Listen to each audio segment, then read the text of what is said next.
Ever since the election ended, we have heard from Republican after Republican that Donald Trump, and of course by extension the Republican Party through their gains, received a mandate for leadership here in the United States. We won the popular vote this time, for the second time in 32 years. Actually, longer than that, my God.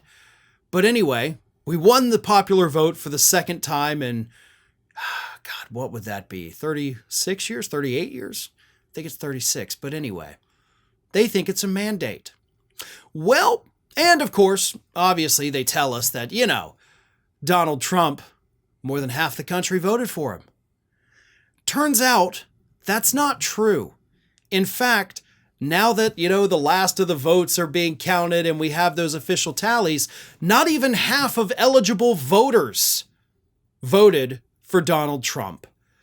According to Cook Political Report this week, there was in fact no mandate, and Donald Trump didn't even cross the 50% threshold. Now, granted, he came close. He is at 49.9% of the popular vote versus Harris having 48.26%. But 49.9 is not 50. It is below 50.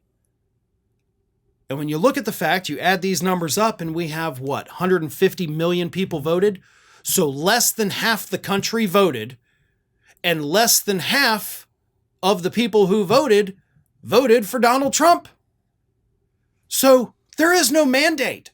When you look at the simple math of number of people in this country, granted not all of them can vote, but still 333 million people, 150 million voted, and half of those people, half of the less than half, voted for Donald Trump. So we're looking at 23.5% of people went to the polls, in early November and voted for Donald Trump. Roughly 23.5%. So now for the next 4 years, those of us who didn't vote for Donald Trump have to live under the tyranny of the 23%, 24%.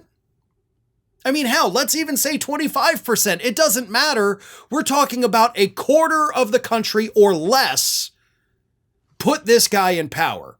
And Republicans are marching around like they've got a mandate to do whatever the F they want for the rest of time. And unfortunately, that is how U.S. elections work. So these numbers I'm sitting spouting here at you don't matter at all because it's winner take all. And unfortunately, Republicans took all. But it was close. It was closer than they would like to admit. In fact, it was so close that if roughly 2.5 million people hadn't sat out, we'd be talking about very different things today, now wouldn't we? Thanks for watching, everybody. And if you're not already, please subscribe to the channel. We got fresh content every day for you. And if you want to follow us across social media, make sure you check out all of the social links that we have posted in the description of this video.